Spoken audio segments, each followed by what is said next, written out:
Welcome everyone then back to another Swans cast video. Again, not about the Swans, so we're turning our attentions back to rugby. So first of all, I want to welcome Ashley, who's here for his debut. So welcome, Ash.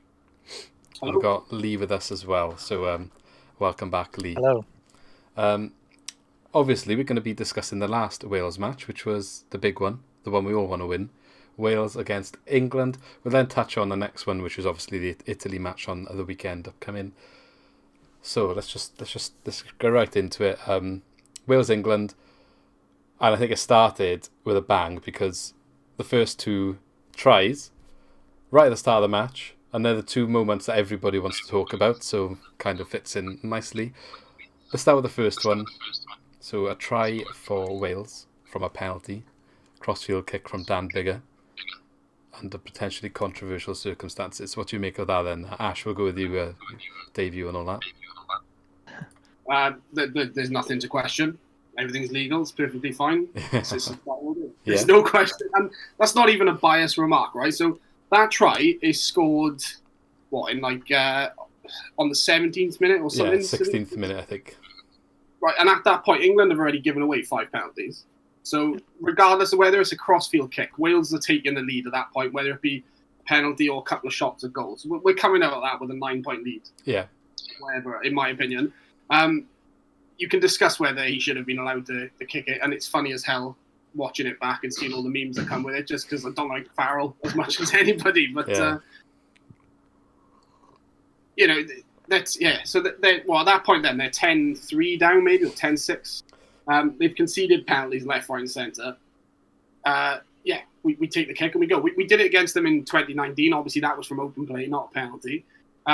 But Biggar's doing it all the time for Northampton. He knows what he's looking for. And I can't remember. I've seen it somewhere where they pointed out that Biggar is always watching their defensive line. So it's obviously something that we've picked up on with the time it takes England to reset.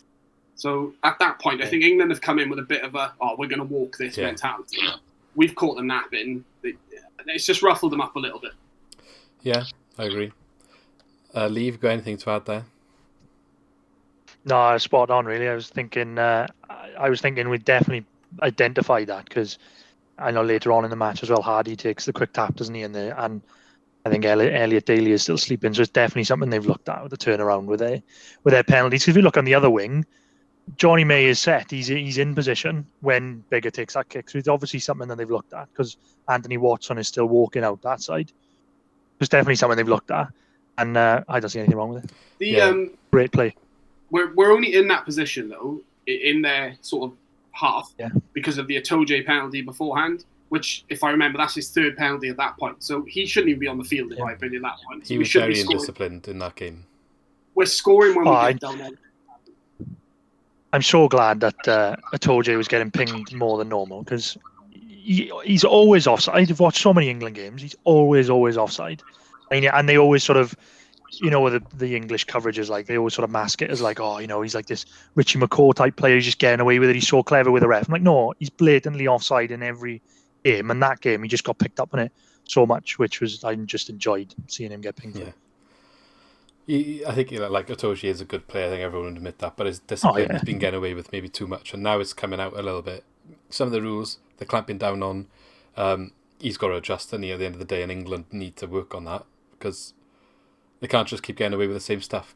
My point of view on it as well, which I don't know if any of you have seen it, but there was a video doing the rounds of Owen Farrell for Saracens has done exactly the same thing with water boys on the pitch and everything. So if you're gonna kick off about it, you've got to be able to give where you can take where you can give. Basically, if you're happy to do it to another team in the past, then when it comes around to your turn, then you've got to be accepting that. You can't go and throw your toys out the pram just because it's an international. It is what it is. The ref didn't help himself probably with the way that he worded some of it, so it allowed everyone to sort of scrutinise a bit more. But when you watch the video, they literally called everyone in for a huddle and have that meeting, and then they're just sort of chilling out in a bit of water, which at the end of the day is a penalty to Wales. It's not a water break for England. It's not like an opportunity for you to now have a reset. He just said get the message across. He didn't say go and have water. The ref didn't tell him to go and stop for that. I think it's arrogance from England. Sure. they just automatically assume we're going to take the 3. Yeah. I think that's what it is. They're sitting on the post because they think, they're just going to kick for 3. And Bigger never put the ball down. He's in his hand the entire time. And then he's very clever when he asks the ref, can you let me know when I'm back on? It's like 24 seconds. Yeah, it's clever. 24 seconds from the penalty to the kick. So that's more than enough time in it to tell someone to stop being a prat around the ruck, like, you know? Yeah. I think Jamie Roberts summed it up quite well when I heard him speaking on it. Go on, Lee. Sorry, go on. My mic is still a bit delayed, isn't it? I finished. It's fine. You go say what you need. All right.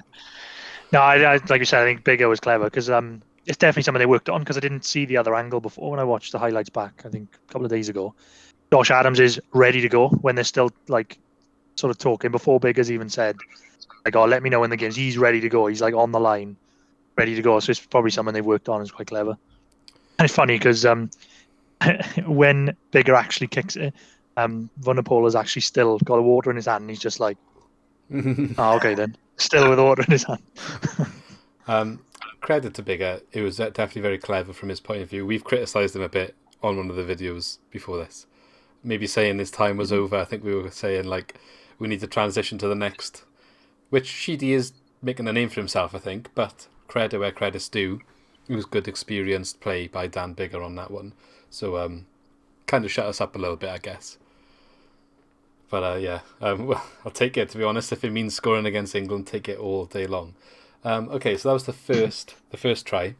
Second try then, scored by Liam Williams. A little bit of a different situation, but again, a lot has been said about this, whether you think it's a try or not. So I can't remember who kicks it through. It might have been Josh Adams who kicked it through. And Zammit is running on, tries to gather the ball. Tries to sort of hook it in, doesn't he, with his arm, but doesn't actually control the ball, and then it falls down, hits his leg and goes backwards. Goes backwards, but then continues to bounce forward because Liam Williams gathers and scores a try. So the ref has gone to the TMO. They decided it's not a knock-on. What do we think of this one then, Ash? We'll start with you. It goes either way. It's 50-50. Yeah. It's the type of call that we wouldn't normally get as Wales. Yeah, but we're shithousing our way to a Grand Slam this time, so... it's Jam Slam. It's Jam Slam, mate, right? And, like... I don't think it is, to be honest. But, like I said, we were in such a position at that point of the game. I think even if that's a knock-on, I think we win the ball back from there and we score anyway. I think something whether it's 3 points or try, because again, a total should have been on field anyway, and no doubt he would have infringed at some point. So, I go back, right? I think the benefit of the doubt goes to Wales as well, on the basis that because if Farrell give his opinion back to the referee so abruptly after the first try, subtly then the ref's thinking, well, no, do you know what I mean? So and then because to me, I don't remember, because I'd had a few anyway, I don't remember Alan Wynne-Jones discussing much with the referee at all in that game. No. Like he's normally there or thereabouts. So I think he's taken himself out of that, because even God himself knows. Eddie Jones picked up on that in the past, though, hasn't he? That Alan Wynne-Jones does that. He's come out. He has a little mind games and stuff, and he's mentioned it. So maybe that's quite clever. That it's kind of like flipped. Yeah. So Farrell's wound the referee up to the point where Alan Wynne-Jones is like, "Well, I don't need to worry. Everything's going our way anyway." Yeah. So crack on, like. Yeah. I will notice before you have your say, Lee, as well. The ref was playing an advantage just before Josh Adams kicks it. He's still playing an advantage to Wales. I didn't hear when I was watching the highlights just before this ever say advantage over. So arguably we go back for a penalty regardless. Yeah. Yeah. Lee, what's your take then? No, I was just thinking about Alan Wynne-Jones. I was thinking he's got the best emerge from the ruck stare I've ever seen. Doesn't need to say anything. Just the way he comes out to the ruck or a maul, just stares at the ref. I think that's what wins it over. No, I think on the try, actually, I don't know. I don't actually know. I think saw a thing when Nigel Owen said it was a knock on because he doesn't regather possession after, and you're digging into the nitty gritty of the rules, but I think credit to Liam Williams for carrying on, because I think everybody basically stops, don't they? Because I think in normal time, if that's in the middle of the field, then everybody just sort of stops as a knock on, isn't it? But I think because he scored the try, he's got to look at it, and I think when they're looking at it and looking at all the fine details where the ball goes, that's when the 50-50 decision comes in. So I don't actually know. You can look at it from a really really picky point of view and look at the rule book, or you can just look at it and say, the ball has gone backwards. And I honestly don't know the rules, but I think just credit to Liam Williams for finishing it off, and then he's made the ref. He's asked the question of the ref then to make a decision. Yeah, so like you said, Nigel Owens, he explained it quite well why he thought it wasn't a try, but maybe there's I don't know whether they'll look at this in more detail, but is there an opportunity there for that rule to be clarified further? Is there too much of a grey area with that whole, he hasn't regained possession, but it hasn't gone forward? Is that something that needs a tweak in the rule book? I don't think so. I don't think you're going to get something like that happen all that often. Yeah. No. It's just one of those things. Yeah, I think it's just like we said. How many times does that get checked? And with the TMO, I think it's just because it was in the act of scoring. Otherwise, 9 times out of 10, that's just given us a knock on in the middle of the field. Nobody really questions it. Yeah, but I think Lewis Rees-Zammit deserves a bit of luck because he should have scored a try in the second half, and that would have been a quality try. So, kind of you could say he had this one instead of that one if you want, but. He's been playing well to the extent where he deserves that little bit of luck as well. He's creating his own luck, if you like. I'm gutted with that one at the end because Sheedy intercepts it, then he kicks it through.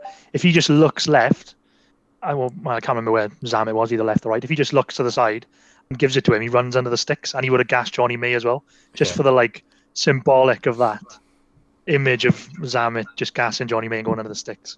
Yeah, we had a bit of luck anyway in the first half. Okay. Well, you know all about teams having a bit of luck at the moment, don't you? I was going to say, I mean... I don't know what you're on about. Shithouse our way to the Premier League, shithouse our way to the Grand Slam. Who cares, isn't it? It's good to be... It's good to be Welsh, man. Well, maybe we should shithouse our way to the Euros in the summer as well. Gareth Bale coming back into form at the right time. Yeah. Triple whammy there. And, as long as Cardiff don't shithouse their way into the playoffs. But, Newport as well. They even might go up. It just might be a good year all round.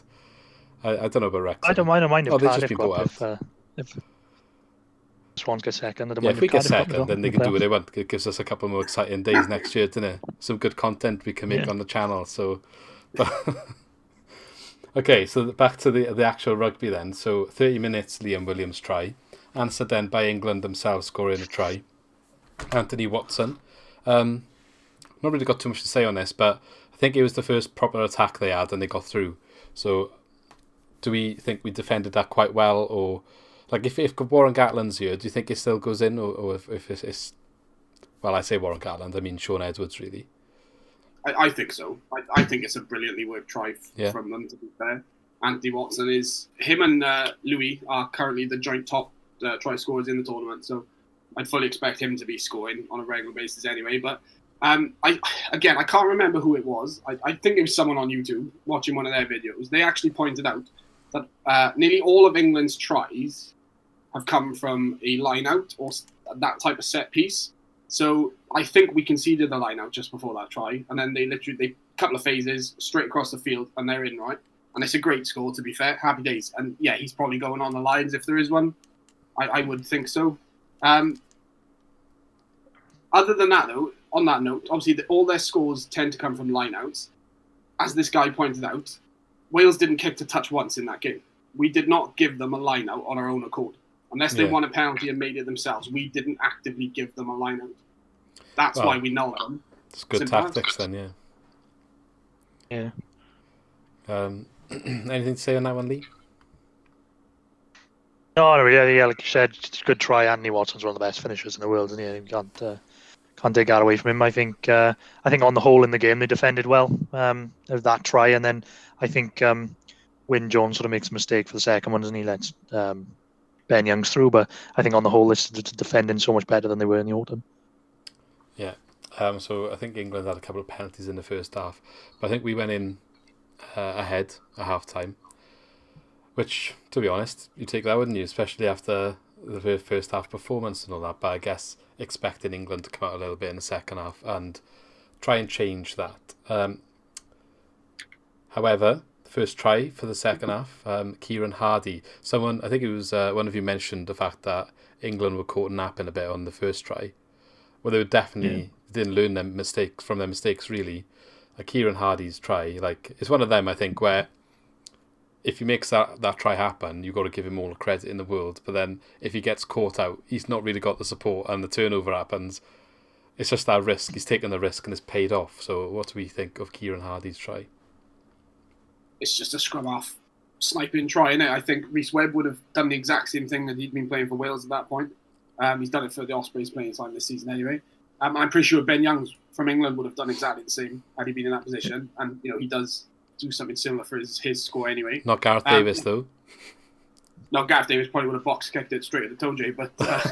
yeah, probably. No, it's a good scrum half try, isn't it? Good for his first full debut as well, so good to him. He caught napping, he took a risk, it paid off with 3 up tries to the good. There we go. He injured now, is he, Kieran Hardy, for the next game? Yeah, he's out. Yeah. It's a shame. That's a shame that one is. But I think the fact that this try happens just, I think, echoes everything you said with the first one.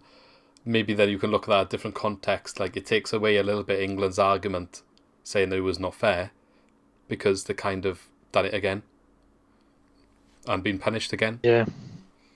So, and regardless if he doesn't score that try, there's no... it's an opportunist try, but we had a penalty, so something else could have happened, and taken the lead in a different way, regardless. Anything to add then, Lee? Yeah, no, like you said, I think they are napping, because when I watched it back again, you could see, like, Elliot Daly, a fullback, has still got his back turned, and Hardy's tapped it and taken about 2 strides, he's still got his back turned. He's actually been dropped, hasn't he, Daly, for the France game, so I don't know if that's got anything to do with it. Yeah, I'm a big fan of Hardy, good scrum half try, like we said. Yeah, and Sheedy entered the game not long after that, quite early. So I think his first penalty kick was in the 50th minute, and that try was scored in the 48th. So he's come in with the first 10 minutes of the second half. Which, to be fair, I know you usually change your scrum half and your fly half in a game. I think Pivac's been changing them quite early in comparison to what the normal is. But Sheedy's definitely been making an impact. I think Bigger went off at half time. I think was it half time this time? Because on Hardy's try, I'm pretty sure it's Sheedy that's on the left of him anyway. So even if Sheedy gets munched, it's an offload. If Hardy gets munched, Sheedy's under the post anyway. But it's very similar to 2019, where Anscombe was our go-to and he was controlling the games, and then Bigger was just coming on and just like the England game in 2019. Anscombe was just controlling it slowly. Bigger comes on then with his kicking game, and just that wins that game for us back then. And it's what we're kind of doing now. Bigger, same as like this weekend now. I know we'll probably get to that. Bigger will start. I fully expect Sheedy to be on 50, 60 minutes and just have a great last 20, 30 minutes spraying around, getting some ball time like. Yeah, I missed the halftime thing. It's a bit frustrating now having to do this straight away, but working around the busy schedule, obviously we're getting it done now. But it's good to have another sort of fly-half come through that we think is top quality, I think, because Anscombe being injured for so long, we haven't seen him since. It's been a little bit of a miss, I think. Bigger, he's come in and sort of done what he does. But we kind of didn't know what was next, but now Sheedy's kind of putting his hand up a little bit, and he looks quite exciting again. So I don't know if Anscombe comes back in, really, if he ever gets back to full fitness. Yeah, he's supposedly he's training for the Ospreys. We hope to have him back for the Rainbow Cup, which starts at the end of the season, so that's like 2-3 weeks away. So hopefully he'll get some game time. Yeah. Hopefully he picks back up where he left off, but obviously it's going to be difficult, and he'll need a few games, you'd imagine, to get going. But another one to put into the picture potentially then. But I think so after that try, Ben Youngs then, you mentioned him and his sniping earlier, but I guess not from a penalty, but same sort of qualities with his finish. England just sort of coming up on the left-hand side when they end a little bit of a ruck, so a gap. I think it was Wyn Jones that got caught out, took his eye off the ball a little bit, not keeping an eye on the scrum half, and the gap was created, and Young slots through. Yeah, I think it was just more of on that one, I think it was just maybe just an individual error from Wyn Jones, because that's his job at the end of the ruck as one of the pillars, but not going to sit on him too much because he's been class, hasn't he? His tournament, Wyn Jones. You can see as well after he's gone over Ben Youngs, Wyn Jones is like punching the floor. So I think it's offensive error from him, and Ben Youngs has taken advantage of it. It's not really too much on that one. No, anything out there, Ash? No, I don't think so. I'm pretty sure that puts it at the 24 all then, isn't it? After Ben Young's score. Yeah, which So, is I mean, it's that 62 minutes and it's drawing at that point. Yeah, I thought it was around that time. Yeah, look, it's unfortunate to concede. It's a little error by Wyn Jones, who overall had a great game, I thought, and probably had a good tournament, to be fair. But, it's just one of those things. And unfortunately, it did bring England level, and then you start to get that little niggle in the back of your head then, don't you? But I'll be honest, I thought they would have gone on to win it because of all the controversy in the first half. I just thought, if anything, that was going to spur them on to, kind of prove a point, if you like. So to see the way that we, from that point, didn't concede, and we just took control, really. And, I don't know. It's really nice to see, but I just did not expect what happened after to happen, where we just go and score up to 40 points. And I think that's the first time we've done that against England, if I'm right in saying. So, take that all day long. I think now is the time as well where we can say how good Louis Rees-Zammit has been. You have that chance we mentioned earlier where the ball is turned over, I believe, and Sheedy kicks it through. Zammit showing his pace, shows Johnny May a clean pair of heels, showing how quick he really is, and unfortunately just can't get control of the ball, and even when it comes over the line can't quite get there first to put the try in. But I think he's definitely been a shout for player of the tournament. He's definitely going to be our player of the tournament, I think, or very, very likely to be. He's got a shout, I think, for the overall player of the tournament. He's definitely going to have a shout for try of the tournament, having won in the first 2 rounds on the Six Nations page. He could have potentially added this week as well, had that gone in. So what do we make of Zammit so far then? Go with Ash first. Oh, sorry. Yeah, he's come out of nowhere. I mean, as bonkers as it is, we're sort of very lucky that Josh Adams is a bit of a muppet and got himself suspended for 2 weeks, because I don't think Rees-Zammit plays otherwise at all, does he? And now he's kind of forced Pivac's hand. Like, look, you can't not play him now, can you? So someone else has got to drop out, which at the moment it looks like it's probably going to be Halfpenny. Yeah, I would agree with that. My thing would be, it'd have to be Halfpenny, because you can't not have Liam Williams in that team. Or Josh Adams. Or Josh, for that sake. He's coming on. Obviously, he's playing his tried in Gloucester, so, I don't think any of the Welsh regions should be rushing to sign him. I'd leave him out there, because whatever they're doing to him up there is great, so we should probably send a few more up there as well, to be honest. But it's the same with Sheedy. We're talking about Sheedy. He's out in England playing, isn't he? So Bigger's out there playing week in, week out. Yeah, he's getting on a bit, but you can still see where you've got to be out there playing with the best, and unfortunately, the ones that you've mentioned a really good point there, and I'm not sure how much we'll go into this in this video, but it could be something that's worth revisiting at a future date. But the points you've just said, do they sort of go against the reasoning behind Gatland's law, or whatever it's called these days? Yes. Yeah. I never agreed with that. Get rid of it. Yeah, because I didn't agree with it. I think that all became quite apparent that it was ass backwards with the whole Rhys Webb situation when he signed and went to France. We should not have not been playing Rhys Webb at that point, because he was probably the best scrum half in Wales at that point. Obviously, there's been miscommunication between Wales and his agent and himself, and look, he's got to provide for his family, so club rugby is always going to come first in that sense. But I've never understood Gatland's law. But look, that's what was in place, and it's to encourage the Welsh guys to come back, which again should help regional crowds. But as someone that goes quite regularly, it doesn't increase regional crowds in the slightest. So it's just one of those things. No, stick in England. It's a better league to play in, and you'll gain from it more. That would be my thing. I think I'm not going to touch too much on this, but the whole regional problem. There's 4 clubs in Wales, isn't there? It's not really, when you look at the football pyramid, it's just it's just a lot bigger. Everything's a lot bigger scale. When you look at the Pro 14 now, there's no relegation or promotion. It's just not as much. You can have a really bad season, and then next year you could go and essentially fit, like Ospreys were good for a while, weren't they? And then all of a sudden they fell off. But next season is a fresh season all the time. There's no punishment really, other than financially. I might not be doing it the justice, but I just think it's not as exciting and as the football system. I think.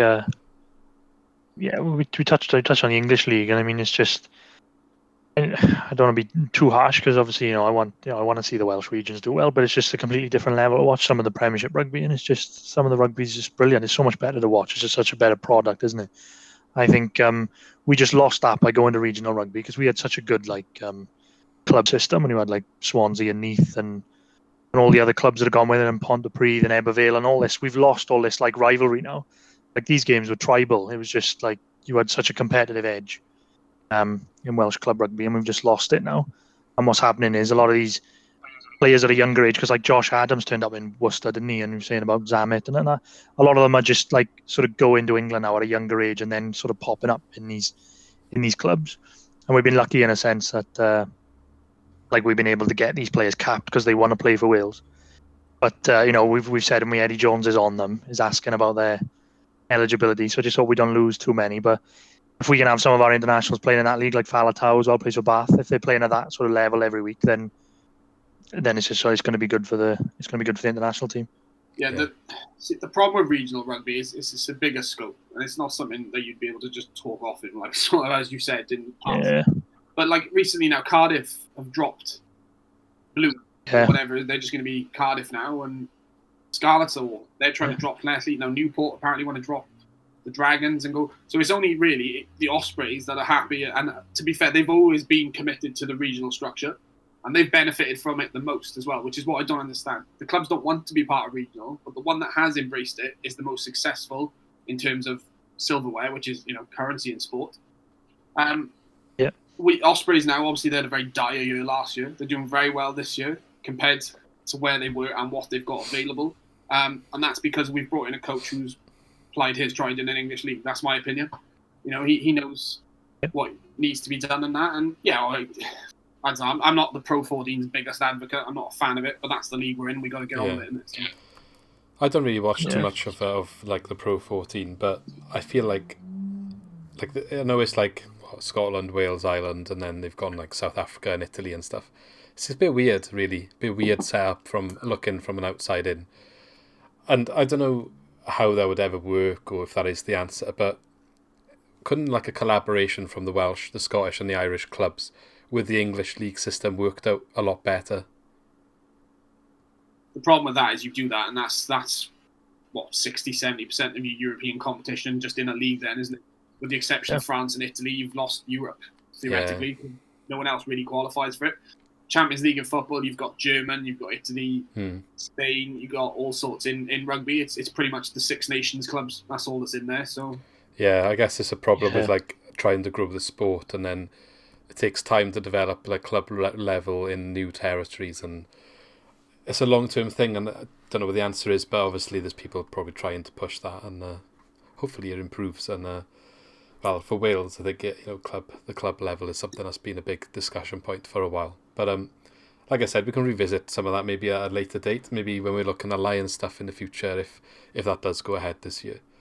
Okay, so anything to finish with on Wales versus England before we maybe look ahead to the next match? Any talking points that we've missed out? Key moments, overview of the game, key players. We've missed the best moment, which was straight after Ben Young's score. The TMO comes in to talk about foul play, and we yes. looking at the cap. Oh yeah, the potential red card hat trick. Yeah, gotta be red card. He should have done it just for the memes at this point. Okay. He didn't get the memo. I don't know. Maybe the cash payoff wasn't what. No, I think the envelope went to the Football League refs rather than the rugby ones this time. And that's why Swansea have started having a couple of dodgy penalties. It must have got mixed in the post, But it was the right call, and it's not a card. But just to brief it, right? So obviously we have been a bit of the butt of the joke in it when it comes to cards. But discipline-wise, right? Since the 2019 Grand Slam, so since that tournament, there's been 14 international games for every club that takes part in the Six Nations, right? Each one of those sides, with the exception of Wales, averages 3 cards, whether it be yellow or red. 7 of those have come against Wales. Just so it's not a case of lucky. It's just they happened one after each other, which was unfortunate. And you can discuss the rules and breakdown in that. I just think whether it's following on from the Sean Edwards era, now going into Gethin, and obviously Sam was in between. Our discipline is just better, and as we touched briefly on earlier, Alan Wynne knows how to work the referee.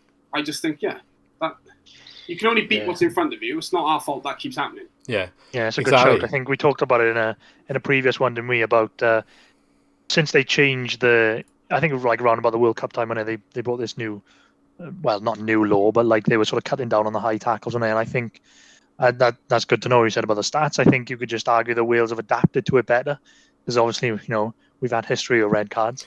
Maybe that was the trigger.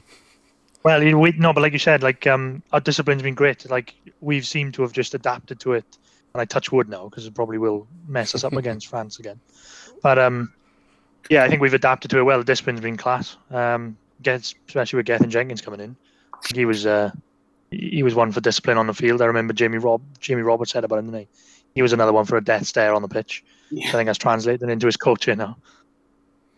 Yeah, I think maybe as well. Since Gatland, it has taken a bit of time to get some of the coaching set up right. We might be seeing some of the benefits of that now. But a lot of them players were involved under Sean Edwards in this, so they're not gonna forget everything they've learned there. And maybe that is it. We're just a little bit more in control of what we do on the pitch when it comes to adapting to these new laws that are more scrutinised now. We were kind of not doing those things anyway, so even though they're getting scrutinised more, we still don't need to worry about it. But like you both said, touch wood, because knowing how like we said all this, and then we'll go and be on the receiving end in the pivotal game. Anyway, any final words on this game then, Lee? Yeah, I was only going to say quick. I just want to say how poor England are at the moment. I think, like, start of the tournament, I thought that, most people thought England were going to be, contenders, myself included. I just don't think they're as good as people make out at the moment. Whether that is the Saracens thing in playing them when they're not maybe not fully match fit, but everyone says how good England's squad is. But like you said, it was 60 minutes, 24-all, so the game's in the balance, regardless of what's happened before with the decisions. We're looking at last 20 minutes of the game. Both benches have pretty much emptied at that point when we're drawing. And then we've gone on to win the game, and it's mainly down to England giving away tons of penalties and whatever. But you can say how good England's squad is, but our sort of bench finished that game off last 20 minutes. Did you put England to win the tournament? Yeah, of course I did. Yeah, you did. Which, am I right in saying they can't even finish above us now? If we beat Italy, I hope that France beat them and Ireland beat them, and they only beat Italy. Yeah, I do. I would like to see France beat them, and we'll maybe look at this after the Italy game. But if England do beat France, because we all probably expect us to beat Italy. If England do beat France, then we could even lose to France and still win the tournament. Yeah. Yeah. So I don't know what's better for us. It's kind of like, as a Welsh fan, you want to see England lose. But what's better for us to win the Six Nations? If we lay down and let Italy absolutely muller us and France smash England, England will win the wooden spoon. So we need to take that into consideration too. Maybe we need to get some more letters sent out, a couple of checks, and. But yeah, I didn't see us being in this position going into the last two games. So yeah, Italy then. Lee, you've probably seen a bit more of the team than I have, and I suspect you've seen the team as well, Ash. From what I understand, not so many changes for this game. Does that surprise you? It does and it doesn't, because I think there's a couple of things to take into consideration. It's the balance between risking injury now, isn't it, for the last game, and obviously making sure, like you said, if France lose to England, then it may come down to points, so you may need to have build up a good score against Italy. They might be looking at that. But then you look at things like it's another test match for John and Davis to get fit, and North to sort of work that partnership in the centre. So I can see both sides of it. If it was me, I would have been tempted to sort of play like Sheedy at 10 and maybe bring in Halaholo.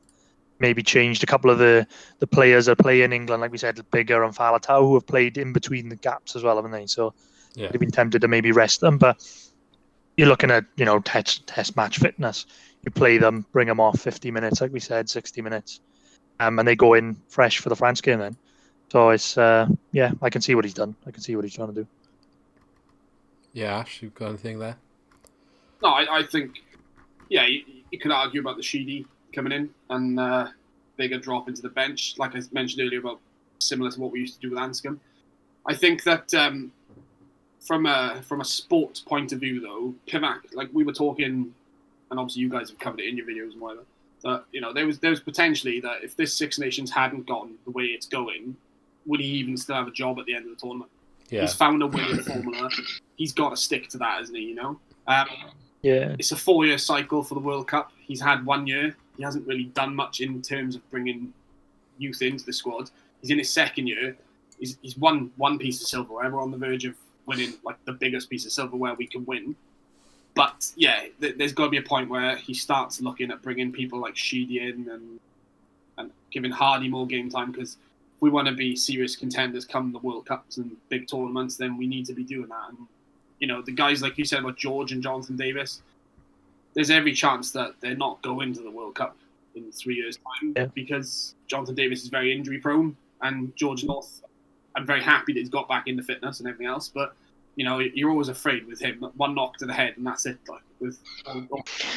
So, Halfpenny does even get back into this squad, let alone making it to the Lions or the World Cup. So, yeah, there's a balance, but I think for the term of him looking after his job and delivering silverware after the year we've had, I think it's the absolute right call to start with. Yeah, he's kind of like find it like getting something that works, and then when he's got something that works, he can now start blooding in the new. When there's confidence there, used to winning again, because it's kind of that mentality, isn't it? When you get on a bit of a streak, changing that is the priority, and then going from there, bringing some new people that just fit in to the system rather than the other way around. Doing it, he is doing it slowly, I think, isn't he? It's going to take time, especially when you change, because we talk about the style of rugby that he wants to play, like he did at the Scarlets. I think it's just going to take time. He's going to have to sort of slowly bring these players in. I really like Johnny Williams. Is he still injured? He had a bump, didn't he? But I think going forward he might play 12. But yeah, I think like you said, because of the start that he's had, I can understand why he's plus we predominantly on with the tried and tested. Sorry, we predominantly underperform against Italy as well.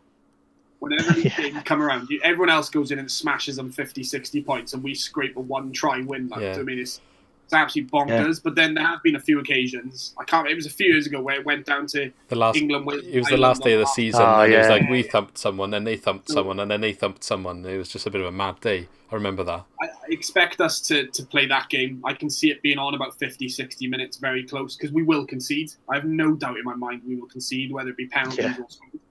And then, you bring on Sheedy and you bring on the speed off the bench, and then I can just see us run away. The potential of losing to France is very real, so we definitely need to get the bonus point out in Italy. Yeah, I think he's going to... Yeah. Obviously, we've spoke a lot about Pivac not necessarily changing the game style as much as what we would have thought by this point because of what he did with the Scarlets and stuff, but it's always going to be hard coming in after Gatland. This is the sort of game now, though, where he's done what he's needed to do for this tournament so far. Italy are also going through a period of blooding like basically an entirely new team of young talent. So they are definitely there for the taking, as the results have shown. I'm sure in a few years, the players they're blooding, they're going to benefit from this year that they've having. But we kind of have the opportunity to go there now and be like, okay, we'll actually try this expansive style. Now we've got a bit of confidence, few wins on the board. Let's show that we can actually play that as well. I think it's the best game that we have an opportunity to do that for. So I'd like to see some of that, really. Be good to see the pressure on the players as well, because this is the first time in, 15, 16 months that we're going into a game as favourites. Yeah. So it'll be interesting to see what comes of that, whether they'll cope with the pressure or not. Because we've had nothing to lose up till now, and now we've got everything to lose. Yeah, and he also said about, obviously, our past games against Italy, we've always been quite tight and not necessarily beat them as much as we should. It's also worth maybe noting on that under Gatland, he often used to rotate a lot of players for the Italy game. So this might be the time where we haven't had that much rotation, and maybe we will put all them points on the board because of it. Hopefully. I was going to say, I remember 1 year, I can't remember which year it was, Gatland made 13 changes for the Italy game, and I think we were losing on 65 minutes. Went on to win it, but he made all those changes, and we sort of stuttered over the finish line. So I think that's what he's tried to do with the balance of just trying to keep the consistency all the way through. Yeah. Okay, so anyone that's not in the squad you would like to see? I know you mentioned Johnny Williams. He's not on the bench, so I'm guessing he is still injured. Lloyd Williams is on the bench, though. He hasn't featured this tournament. Obviously, I know because of injuries he's probably there. He's been called up as a replacement, doesn't he, already? So he's getting his chance, though. Halahulu again on the bench. I think he's another interesting option. And obviously Sheedy, we expect him to come on and kind of change things up maybe. By anyone else? I think, obviously, for the Ospreys last weekend, Rhys Webb got injured. Obviously, with Hardy getting injured, I think if Rhys Webb hadn't got injured last weekend, he's 100% getting called up because he has been on fire the last 3 weeks. Yeah. Do you think, though, after his comments that he would come? Because it seemed like he wasn't interested in being like down the pecking order. I mean, yeah, he didn't want to be third string because of his family and whatever. I think that's more to do with the fact that we're in COVID times, isn't it? And he'd have to isolate and be away from his family. But look, at the end of the day, you can say what you want when you're a bit sour, I suppose. But if your country comes knocking, you're not going to say no. Especially in a Lions year, you're not going to say no, are you? No. I think, yeah. That would be the only change for me. I don't think there's maybe Jamie Roberts. I mean, he's been having a bit of good form for the Dragons, but that's just because I like Jamie Roberts. Yeah. Anyone else, Lee? Big Gav. Get him back. He's going playing rugby league now, and he's gone back to rugby league. Get him in. Batting his back together. Can you imagine? No, I think I agree with you, boys. I think he's picked the best that we've got at the moment, the best that's available to him. Maybe Webb. I'm gutted that Hardy's injured though, because I think he's so much better at Gareth Davis from the base, isn't he? The game was so much quicker. That's a big loss, I think. And I said about Johnny Williams, but I think Halaholo is class as well. I think I remember the first video we did, and I said I'm worried about the centres. We've got to put North in, and I don't know if Jonathan Davis is, and I say now centres were pretty poor, but it slowly as the tournament's gone on, it's probably our strongest position now. You got Tompkins and Owen Watkin that can't even get a sniff at the moment. Yeah, and they did play well against Scotland, didn't they?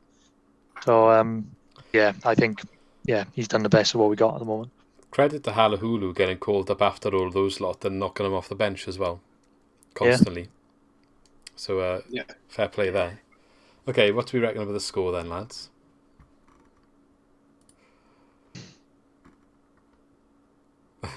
It's a bonus point win, I think.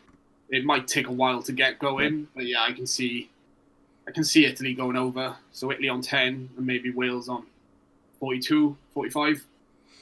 Yeah, so hopefully I would take that. A couple of tries. Lee? It's on you, mate. It's on you now. Italy win. Just because, no, I don't know. I'm going to jinx it now, because I backed everybody against Wales. No, I think Ash is spot on. I think it's going to be, it's got to be a bonus point win. But I think we don't make it easy. It'll probably be still about 10 points in at a half time, and we still need 2 more tries in the second half, and they'll slowly come. Yeah, I think I'm around about that mark as well. 40 odd points to 10, something like that. Yeah. I think Wales is going to go and make a little bit of a statement. It might be a bit of a slow start, but I'm going to just put my neck on the line. They're going to say they're going to get 50 points on the board, and probably I think Italy will score a try or two. So maybe just give Italy 17. Bit of a free scoring game there. Why not, innit? Basketball game. I'll be definitely checking the phone in work. I'll be honest. But okay, anything else then before we end the shift then, guys? Anything else we want to say? Just that obviously I think from the first 3 games is our game management has improved and it's getting better each game, and that's what's carrying us over the line. We scored 4 tries against England, which I don't think we've ever done. Yeah. 40 points to them, which we never done. We only had 4 visits to their 22. So we're obviously more clinical, and the game management side of things is definitely improving. So as long as we keep that up. If we go into the last game with a win against Italy, I can't see us losing to France. I know I'm putting it all out there, and I've probably just jinxed the country. But well, no, to be fair though, I think a lot has to be said. France's COVID issues, how much of an effect is that going to have? We don't really know until they play England. England could go out and smash them because of it. We don't know.